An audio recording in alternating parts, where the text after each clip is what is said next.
ತ್ರಿವಿಕ್ರಮ್ಗೆ ಮೋಸ ಆಗಿದೆ, ಮೋಸ ಮಾಡಿ ಧನರಾಜ್ ಗೆದ್ದಿದ್ದಾನೆ. ಇಲ್ಲ ಅಂತಂದ್ರೆ ಈ ಆಟದಲ್ಲಿ ಪಕ್ಕಾ ತ್ರಿವಿಕ್ರಮ್ ಗೆಲ್ತಿದ್ದ. ತ್ರಿವಿಕ್ರಮ್ ಮಾಡಿದ್ರೆ ಪಕ್ಕಾ ಅದನ್ನ ಅವರು ರೀಗೆ ಮಾಡಿಸ್ತಿದ್ರು. ಮಂಜಣ್ಣನ grey area king strategy king ಅಂತ ಹೇಳಲ್ಲ, ಅವ್ನಿಗೆ ಚೆನ್ನಾಗಿದೆ ಗುರು ತಲೆ, ಅವನು ಅದನ್ನ ಕರೆಕ್ಟ್ ಆಗಿ ಯೂಸ್ ಮಾಡ್ಕೊಂಡ್ರೆ ಅವ್ನು ಪಕ್ಕಾ ವಿನ್ನಿಂಗ್ ಕಂಟೆಸ್ಟೆಂಟ್ ಆಗಿರ್ತಾನೆ. ಯಾಕನ ನನ್ ಕಾಂಪಿಟೇಟರ್ ಅಂತ ಹೇಳ್ಬಿಟ್ಟು ನಾನೆಲ್ಲ ಸೆಲೆಕ್ಟ್ ಮಾಡಿದ್ರು ಅಂತ ಅನ್ಸೋ ಅಷ್ಟು ರೇಂಜಿಗೆ ಅವ್ನಿಗೆ ಬೇಜಾರಾಗಿ ಹೋಗ್ಬಿಟ್ಟಿದೆ. ತಾಕತ್ತಿದ್ರೆ ಆಡಿ ತೋರ್ಸು ಅಂತ ಹೇಳ್ತಾರೆ. ಇವಾಗ ಕಷ್ಟಪಟ್ಟು ಆಡಿರೋರ್ಗೆ ನ್ಯಾಯ ಅಂತ ಎಲ್ಲಾಯ್ತು. ತಾರಮ್ಮ ಅವರು ಬಂದು ಏನಾದ್ರು ಯಾರು ಮಿಡ್ ವೀಕ್ ಎಲಿಮಿನೇಟ್ ಆಗ್ತಾರೆ ಅವ್ರನ್ನ ಮನೆಯಿಂದ ಅವ್ರ ಜೊತೆ ಹೊರಗಡೆ ಕರ್ಕೊಂಡು ಹೋಗ್ತಾರಾ ಅಂತ ಅನ್ಸ್ತಾ ಇದೆ. ಹಾಯ್ ಎಲ್ರಿಗೂ ನಮಸ್ಕಾರ. ನೆನ್ನೆಯ ಬಿಗ್ ಬಾಸ್ ಎಪಿಸೋಡ್ ಅಲ್ಲಿ ಏನಾಯ್ತು ಅಂತ ನೋಡೋಣ. ನೆನ್ನೆಯ ಬಿಗ್ ಬಾಸ್ ಎಪಿಸೋಡ್ ನೋಡಿದಾಗ ನಮ್ಗೆ ಕ್ಲಿಯರ್ ಕಟ್ ಆಗಿ ಗೊತ್ತಾಗ್ತಿದೆ ತ್ರಿವಿಕ್ರಮ್ಗೆ ಮೋಸ ಆಗಿದೆ ಅಂತ ಹೇಳ್ಬಿಟ್ಟು. ಇದು ನನ್ ಪಾಯಿಂಟ್ ಆಫ್ ವ್ಯೂ ಅಲ್ಲ, ನೀವು ಸೋಷಿಯಲ್ ಮೀಡಿಯಾದಲ್ಲಿ ನೋಡ್ಬೋದು, ಕೆಲವೊಂದಷ್ಟು ಕಮೆಂಟ್ಸ್ ನ ನೋಡ್ಬೋದು, ಎಲ್ಲಾರು ಅಷ್ಟೇ ಹೇಳಿರೋದು ತ್ರಿವಿಕ್ರಮ್ಗೆ ಮೋಸ ಆಗಿದೆ ಅಂತ ಹೇಳಿ. ಬಿಗ್ ಬಾಸ್ ಒಂದು ಟಾಸ್ಕ್ ನ ಕೊಡ್ತಾರೆ, ಆ ಟಾಸ್ಕ್ ಅಲ್ಲಿ ಓಕೆ ಪಕ್ಕಾ ತ್ರಿವಿಕ್ರಮ್ ವಿನ್ ಆಗ್ತಾನೆ ಅಂತ ಹೇಳ್ಬಿಟ್ಟು ನಾವು ಅಸಂಪ್ಷನ್ ಮಾಡಿದ್ವಿ. ಬಟ್ ಅದ್ರಲ್ಲಿ ತ್ರಿವಿಕ್ರಮ್ಗೆ ಮೋಸ ಆಗಿದೆ. ಆ ಮೋಸ ಏನಂತೀರಾ ಇವಾಗ ಎಕ್ಸ್ಪ್ಲೇನ್ ಮಾಡ್ತೀನಿ ಕೇಳಿ. ಒಂದು ಟಾಸ್ಕ್ ಅನ್ನ ಕೊಟ್ಟಿರ್ತಾರೆ, ಬ್ಲಾಕ್ ಗಳನ್ನ ಮೂವ್ ಮಾಡ್ಬೇಕಾಗಿರುತ್ತೆ, ಕೀ ಇರುತ್ತೆ ಅದರಲ್ಲಿ, ಆ ಕೀ ಇಟ್ಕೊಂಡು ಬ್ಲಾಕ್ ಗಳನ್ನ ಮೂವ್ ಮಾಡ್ಬೇಕಾಗಿರುತ್ತೆ. ಅಂಡ್ ಮೂವ್ ಮಾಡಿ ಬಂದು ಪಜಲ್ ನ ಅವರು ಕರೆಕ್ಟ್ ಆಗಿ ರೆಡಿ ಮಾಡ್ಬೇಕಾಗಿರುತ್ತೆ. ಬಿಗ್ ಬಾಸ್ ಅಂತ ಹೇಳ್ಬಿಟ್ಟು ಯಾರು ಆ ಪಜಲ್ ನ ಕರೆಕ್ಟ್ ಆಗಿ ಮಾಡ್ತಾರೋ ಅವರು ಮಿಡ್ ವೀಕ್ ಎಲಿಮಿನೇಷನ್ ಇಂದ ಪಾರ್ ಆಗ್ತಾರೆ ಅಂತ ಒಂದು ಟಾಸ್ಕ್ ನ ಕೊಟ್ಟಿರ್ತಾರೆ. ಅದ್ರಲ್ಲಿ ಧನರಾಜ್ ಚಕ ಚಕ ಚಕ ಚಕ ಅಂತ ಮಾಡ್ಬಿಡ್ತಾರೆ. ನಾವ್ ಅನ್ಕೊಂಡ್ವಿ ಏನ್ ಧನರಾಜ್ ಇಷ್ಟು ಚೆನ್ನಾಗಿ ಇಷ್ಟು ಫಾಸ್ಟ್ ಆಗಿ ಮಾಡ್ತಿದ್ದಾನೆ ಅಂತ ನಾವ್ ಅನ್ಕೊಂಡ್ರೆ, ಗುರು ನಾವ್ ಅಷ್ಟಿಲ್ದಲೇನೆ ಮಂಜಣ್ಣನ grey area king strategy king ಅಂತ ಹೇಳಲ್ಲ, ಯಾರು ಅಬ್ಸರ್ವ್ ಮಾಡಿರಲ್ಲ ಆ ಪಾಯಿಂಟ್ ನ, ಅಂತ ಒಂದು ಪಾಯಿಂಟ್ ನ ಅಬ್ಸರ್ವ್ ಮಾಡಿ ಎಲ್ಲರಿಗೂ ಹೇಳ್ತಾನೆ. ಏನಪ್ಪಾ ಅಂತಂದ್ರೆ ನೀವು ಅಬ್ಸರ್ವ್ ಮಾಡ್ಬೋದು ಅಥವಾ ಮಾಡಿರ್ಬೋದು ನೆನ್ನೆ ಎಪಿಸೋಡ್ ಅಲ್ಲಿ, ಎಲ್ಲರೂ ಕೂಡ ತಲೆ ಬಗ್ಸಿ ಆ ಕಡೆ ಹಿಂಗ ಪಜಲ್ ನ ನೋಡೋಂಗಿರಲ್ಲ, ಎಲ್ಲರೂ ನೀಟಾಗಿ ಕಷ್ಟಪಟ್ಟು ಮಾಡ್ತಾ ಇದ್ರೆ ಧನರಾಜ್ ಫೇಸ್ ನ ನೋಡ್ಬೋದು. ಅವ್ನ ಡೈರೆಕ್ಷನ್ ಯಾವ ಕಡೆ ಇರುತ್ತೆ ಅಂತ ಅಂದ್ರೆ ಅಲ್ಲೊಂದು ಮಿರರ್ ಇರುತ್ತೆ ಅಪೋಸಿಟ್, ಅದನ್ನ ನೋಡ್ಕೊಂಡು ಹಿಂಗ್ ಮಾಡ್ತಿರಂಗ ಅನ್ಸುತ್ತೆ. ನೀವು ನೋಡಿ ಬೇಕಾದ್ರೆ ಇನ್ನೊಂದ್ಸರಿ ಬಿಗ್ ಬಾಸ್ ಎಪಿಸೋಡ್ ನ, ಅದ್ರಲ್ಲಿ ನಿಮ್ಗೆ ಕ್ಲಿಯರ್ ಆಗಿ ಗೊತ್ತಾಗುತ್ತೆ. ಅದ್ರಲ್ಲಿ ಕಂಪ್ಲೀಟ್ ಆಗಿ ಅವ್ನಿಗೆ ಏನಿಲ್ಲ ಇರುತ್ತೆ ಅದು ರಿಫ್ಲೆಕ್ಟ್ ಆಗಿ ಕಾಣ್ತಾ ಇರುತ್ತೆ ಮಿರರ್ ಅಲ್ಲಿ. ಮೋಸ ಮಾಡಿ ಧನರಾಜ್ ಗೆದ್ದಿದ್ದಾನೆ. ಇಲ್ಲ ಅಂತಂದ್ರೆ ಈ ಆಟದಲ್ಲಿ ಪಕ್ಕಾ ತ್ರಿವಿಕ್ರಮ್ ಗೆಲ್ತಿದ್ದ. ಇದನ್ನ ಫೈನ್ ಮಾಡಿದ್ದು ಅಂತಂದ್ರೆ ನಮ್ಮ ಮಂಜಣ್ಣ ಕುತ್ಕೊಂಡು ಅವನನ್ನ ನೋಡ್ಕೊಂಡು ಅವ್ನ ಫೇಸ್ ಹೆಂಗೆ ನೋಡ್ತಿದ್ದಾನೆ ಅದನ್ನ ಮಾಡಿ ಆ ಮಿರರ್ ಅಲ್ಲಿ ಓಕೆ ಪಕ್ಕಾ ಇವನು ಧನರಾಜ್ ಅಲ್ಲಿ ನೋಡ್ಕೊಂಡು ಆಡ್ತಿದ್ದಾನೆ ಅಂತ ಹೇಳಿ, ಅವ್ನ್ ಬಂದ ಮೇಲೆ ಆಟ ಮುಗಿಸಿ ಬಂದ್ಮೇಲೆ ಧನರಾಜ್ನ ಕೇಳ್ತಾನೆ, ನಿಂಗ್ ಮಿರರ್ ಕಾಣ್ತಿತ್ತಲ್ವಾ ಗುರು ನೀನ್ ಆಡದೆ ಅಂತ ಹೇಳ್ಬಿಟ್ಟು. ಧನರಾಜು ಒಪ್ಕೋತಾನೆ ಕೂಡ ಅಲ್ಲಿ, ಹೌದು ನಾನು ನೋಡ್ಕೊಂಡು ಸ್ವಲ್ಪ ಕಾಣಿಸ್ಲಿ ಫುಲ್ ಕಾಣಿಸ್ಲಿ, ಕಾಣಿಸಿದ್ದು ಅಂತೂ ಸತ್ಯ ಅಲ್ವಾ. ಓಕೆ ಅದನ್ನೇ ಏನಾದ್ರೂ ತ್ರಿವಿಕ್ರಮ್ ಮಾಡಿದಿದ್ರೆ ಅಥವಾ ಇನ್ನೂ ಬೇರೆ ಯಾರಾದ್ರೂ ಕಂಟೆಸ್ಟೆಂಟ್ ಮಾಡಿದ್ರೆ, ಬೇರೆ ಕಂಟೆಸ್ಟೆಂಟ್ ಅನ್ನೋದ್ ಬಿಟ್ಟು ತ್ರಿವಿಕ್ರಮ್ ಮಾಡಿದ್ರೆ ಪಕ್ಕಾ ಅದನ್ನ ಅವರು ರೀಗೆ ಮಾಡಿಸ್ತಿದ್ರು. ಈ ಹಿಂದೆ ಬಿಗ್ ಬಾಸ್ ಅವರು ಹಾವು ಏಣಿ ಆಡೋ ತರ ಒಂದು ಟಾಸ್ಕ್ ನ ಕೊಟ್ಟಿರ್ತಾರೆ. ಅದ್ರಲ್ಲಿ ತ್ರಿವಿಕ್ರಮ್ ತುಂಬಾ ಚೆನ್ನಾಗಿ ಆಡಿ ಅವನು ವಿನ್ ಆಗ್ತಾನೆ. ಬಟ್ ಏನಾಗುತ್ತೆ ಅಂತ ಅಂದ್ರೆ ರೂಲ್ಸ್ ನ ಹನುಮಂತು ಕರೆಕ್ಟ್ ಆಗಿ ಓದಿರಲ್ಲ. ಮನೆ ಉಸ್ತುವಾರಿ ಆದಂತಹ ಹನುಮಂತ್ ಅವರು ಅದನ್ನ ರೂಲ್ ಬುಕ್ ನ ಕರೆಕ್ಟ್ ಆಗಿ ಓದ್ದಲೆ ಏನ್ ಮಾಡಿರ್ತಾರೆ ಅಂದ್ರೆ ಇಡೀ ಗೇಮೇ ರಾಂಗ್ ಅನ್ನಂಗಾಗುತ್ತೆ. ಮತ್ತೆ ಅದನ್ನ ರೀಗೆ ಮಾಡಿಸ್ತಾರೆ. ಸರಿ ಆಯ್ತು ರೀಗೆ ಮಾಡಿಸ್ಲಿ, ಎಲ್ಲಿಂದ ಆಡ್ಸ್ಬೇಕಿತ್ತು ಅಂದ್ರೆ ಆಟನ ಜಸ್ಟ್ ಫಸ್ಟ್ ಇಂದ ಹಾವು ಎಣಿತಲ್ಲಿ ಹಿಂಗೆ ಸ್ಟಿಕ್ ನ ಎತ್ಕೊಂಡು ಹೋಗೋ ತರ ಆಡಿಸ್ಬೋದಿತ್ತು. ಬಟ್ ಫಸ್ಟ್ ಇಂದನೂ ರೀಗೇಮ್ ನ ಆಡಿಸ್ತಾರೆ, ಅಲ್ಲಿ ಸರಿಯಾಗಿ ಆಡ್ಲಿಲ್ಲ ಅಂತ ಹೇಳಿ. ಬಟ್ ಈ ಗೇಮ್ ಅಲ್ಲಿ ನೋಡೋದಾದ್ರೆ ನಾವು ರೀಗೇಮ್ ನ ಆಡ್ಸಲ್ಲ. ಧನು ಕ್ಲಿಯರ್ ಆಗಿ ಅವನೇ ಹೇಳಿದಾನೆ ಎಸ್ ನನಗೆ ಕಾಣಿಸ್ತು ಅಂತ ಹೇಳ್ಬಿಟ್ಟು. ಬಟ್ ಇದನ್ನ ಯಾಕೆ ಆಡಿಸ್ಲಿಲ್ಲ ಅಂತ ಅಂದ್ರೆ ಇಲ್ಲಿ ಕ್ಲಿಯರ್ ಆಗಿ ಗೊತ್ತಾಗೋದು ತ್ರಿವಿಕ್ರಮ್ ನ ಗೆಲ್ಸ್ಬಾರ್ದು ಅಂತಾನೆ ಈ ತರ ಮಾಡಿದ್ದಾರೆ ಲಾಸ್ಟ್ ಗೇಮ್ ಅಲ್ಲಿ ಅಂತ ಗೊತ್ತಾಗುತ್ತೆ.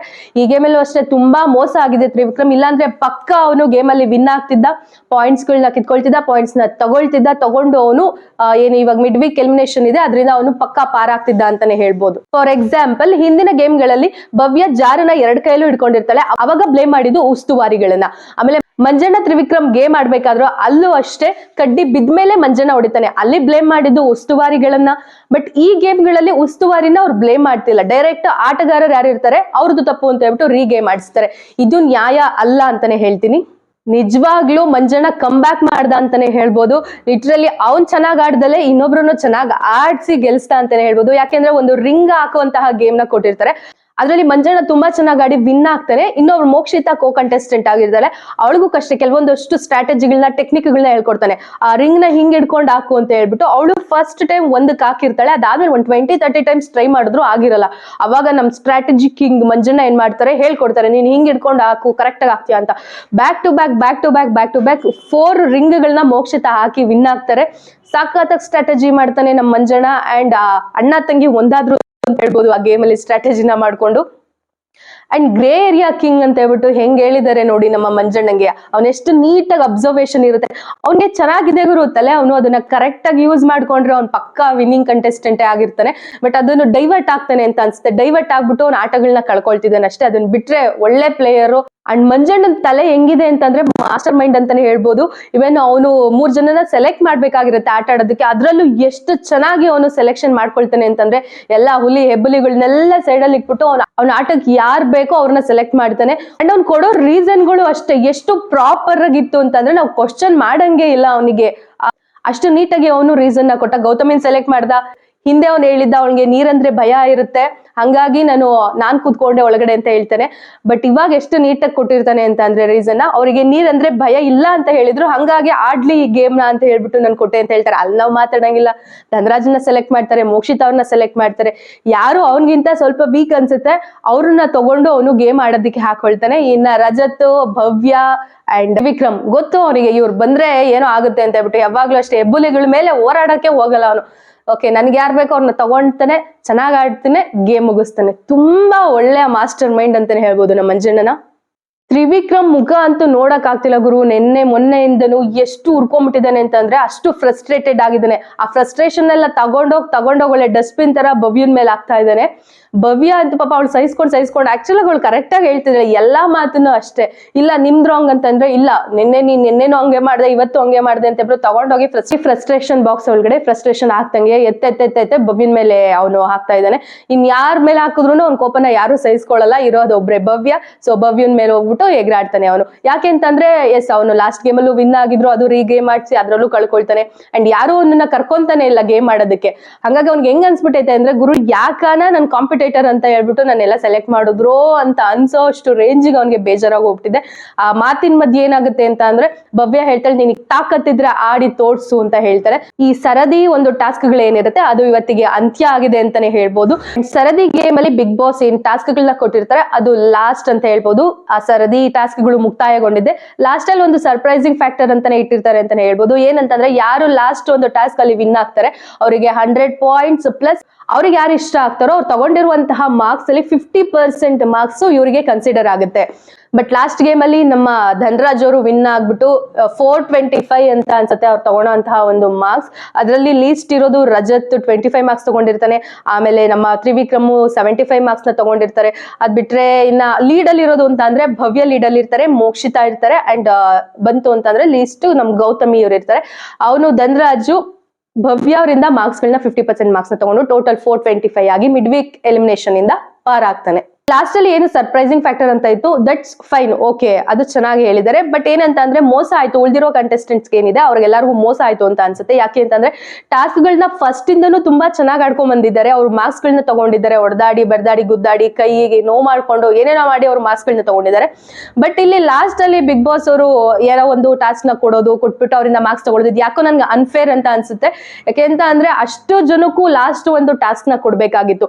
ಇವಾಗ ಫಸ್ಟ್ ಇಂದಲೂ ಆಟ ಆಡ್ಕೊಂಡ್ ಬಂದಿರ್ತಾರೆ, ಅವ್ರು ಒಂದಷ್ಟು ಪಾಯಿಂಟ್ಸ್ ನ ಕಲೆಕ್ಟ್ ಮಾಡಿರ್ತಾರೆ. ಇವಾಗ ಅವ್ರು ಯಾವ್ದೇ ಗೇಮ್ ನ ಆಡದಲ್ಲಿ ಸುಮ್ನೆ ಕುತ್ಕೊಂಡು ನೋಡ್ಕೊಂಡು ಬಂದು ಇಲ್ಲಿ ಲಾಸ್ಟ್ ಒಂದು ಗೇಮ್ ನ ವಿನ್ ಆಗಿ ಅವ್ರು 100 ಪಾಯಿಂಟ್ಸ್ ನ ತಗೊಂಡು 50% ಏನಿದೆ ಬೇರೆಯವ್ರಲ್ಲಿ ತಗೊಂಡು ವಿನ್ ಆದ್ರೆ ಇವಾಗ ಕಷ್ಟಪಟ್ಟು ಆಡಿರೋರ್ಗೆ ನ್ಯಾಯ ಅಂತ ಎಲ್ಲಾಯ್ತು.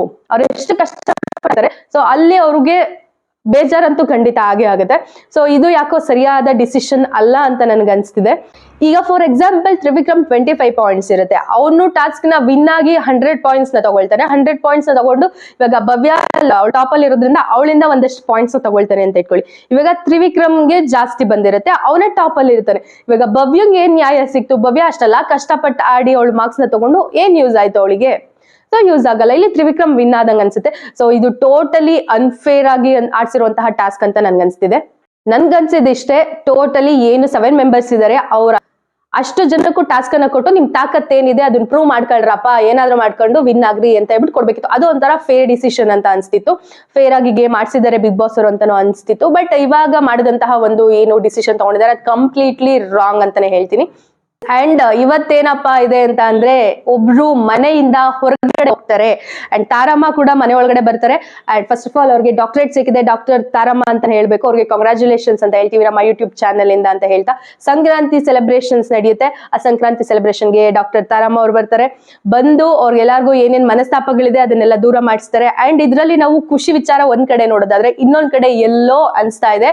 ತಾರಮ್ಮ ಅವರು ಬಂದು ಏನಾದ್ರು ಯಾರು ಮಿಡ್ ವೀಕ್ ಎಲಿಮಿನೇಟ್ ಆಗ್ತಾರೆ ಅವ್ರನ್ನ ಮನೆಯಿಂದ ಅವ್ರ ಜೊತೆ ಹೊರಗಡೆ ಕರ್ಕೊಂಡು ಹೋಗ್ತಾರಾ ಅಂತ ಅನ್ಸ್ತಾ ಇದೆ. ನೋಡ್ಬೇಕು ಇವತ್ತಿನ ಮಿಡ್ ವೀಕ್ ಎಲಿಮಿನೇಷನ್ ಅಲ್ಲಿ ಯಾರು ಮನೆಯಿಂದ ಹೊರಗಡೆ ಹೋಗ್ತಾರೆ ಅಂತ ಹೇಳ್ತಾ ಇಷ್ಟ ಆಗಿತ್ತು Bigg Boss episode review. Next episode review ನಲ್ಲಿ ಸಿಗ್ತೀನಿ. ಅಲ್ಲಿವರೆಗೂ ಎಲ್ಲರೂ ಚೆನ್ನಾಗಿರಿ. ನಮಸ್ಕಾರ.